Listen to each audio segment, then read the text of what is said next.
Bonjour, ce dimanche sera le 29e dimanche du temps ordinaire. En première lecture, nous entendrons un passage du livre de l'Exode. Le chapitre 17 se situe peu avant le point culminant du livre, qui est le don de la loi, les 10 paroles de vie, qu'on entend au chapitre 20. Écoute. En ces jours-là, le peuple d'Israël marchait à travers le désert. Les Amalécites survinrent et attaquèrent Israël à Réphidim. Moïse dit alors à Josué, « Choisis des hommes et va combattre les Amalécites. Moi, demain, je me tiendrai sur le sommet de la colline, le bâton de Dieu à la main. » Josué fit ce que Moïse avait dit. Il mena le combat contre les Amalécites. Moïse, Aaron et Our étaient montés au sommet de la colline. Quand Moïse tenait la main levée, Israël était le plus fort. Quand il la laissait retomber, Amalek était le plus fort. Mais les mains de Moïse s'alourdissaient. On prit une pierre, on la plaça derrière lui et il s'assit dessus. Aaron et Our lui soutenaient les mains, l'un d'un côté, l'autre de l'autre. Ainsi les mains de Moïse restèrent fermes jusqu'au coucher du soleil. Et Josué triompha des Amalécites au fil de l'épée. Alors tu as bien entendu, ce passage raconte un épisode de la vie des Hébreux dans le désert, après leur sortie d'Égypte.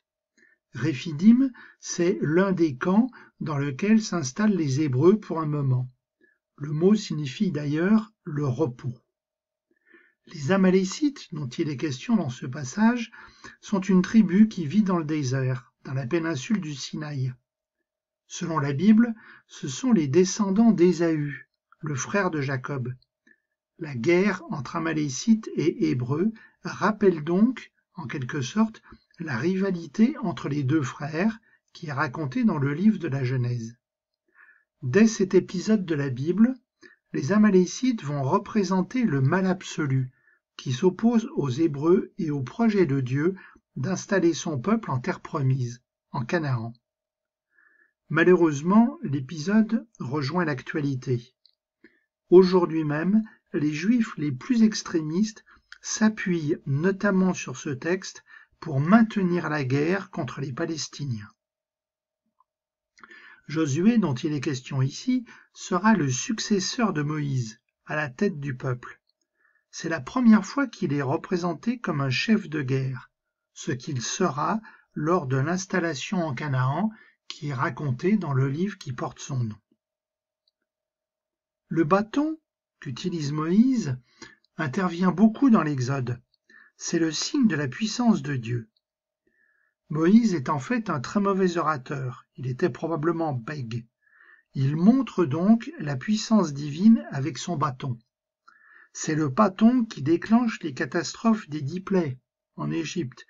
C'est le bâton qui sépare les eaux de la mer pour que le peuple puisse traverser. C'est enfin le bâton qui permet à l'eau de jaillir d'un rocher en plein dans le désert. Aaron est le frère de Moïse.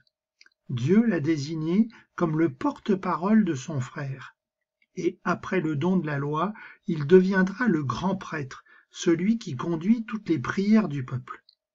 Par contre, on ne sait pas grand-chose de Our. Alors je ne sais pas toi, mais moi cette histoire de main levée ou relâchée, ça me questionne. On peut très probablement comprendre de différentes façons, avoir plusieurs lectures. Mais moi je le comprends ainsi.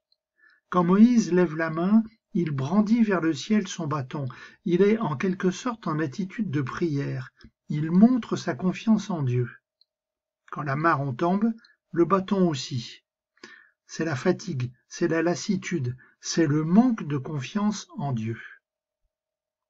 Alors, on va voir ici l'ingéniosité de l'homme, qui trouve une solution au problème. Aaron et Our vont aider Moïse. Je crois que on peut probablement aller plus loin, si on comprend bien que Moïse est en prière. Le soutien d'Aaron et de Our montre qu'on ne prie pas seul. Il y a avec nous d'autres personnes qui mettent aussi leur confiance en Dieu. Je ne suis pas chrétien tout seul, mais avec un ensemble de gens. C'est ce que l'on appelle l'Église, avec un grand E. et la prière commune est exaucée. Le peuple hébreu triomphe. Alors bien sûr, on peut être choqué par la finale de ce texte. Les Amalécites sont massacrés. Mais si je comprends que les Amalécites, c'est un symbole, qu'ils signifient le mal qui s'oppose aux croyants, le mal qui l'empêche d'avancer, eh bien cela nous démontre que la force de la prière, la confiance en Dieu, triomphe toujours du mal.